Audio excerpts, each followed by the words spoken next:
దేవునికి స్తోత్రములు. మీ అందరికీ నా వందనములు. ఈరోజు దేవుని వాగ్దానము. యెహోవా నా బలమా, నేను నిన్ను ప్రేమించుచున్నాను. కీర్తనల గ్రంథం 18వ అధ్యాయం 1వ వచనం.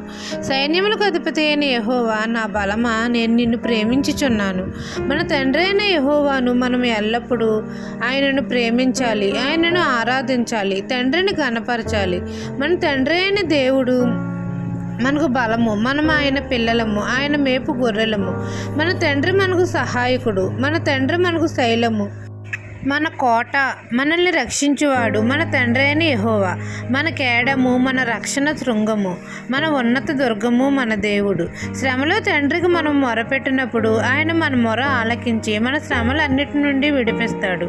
శత్రువుల చేతిలో నుండి మనల్ని రక్షిస్తాడు. తన ఆలయంలో మన ప్రార్థన ఆలకించి వాటిని అంగీకరిస్తాడు. యెహోవా మనకు బలము కాబట్టి తండ్రిని మనము ప్రేమించాలి, ఆయనను ఘనపరచాలి. యెహోవాను ప్రేమించే వారిని తండ్రి ఆస్తికర్తలుగా చేస్తాడు. ఈ దిన వాగ్దానం మీ నా జీవితంలో నెరవేరాలని కోరుకుంటూ దేవుని సువార్త పరిచర్యలో మీ సహోదరి. ఆమెన్.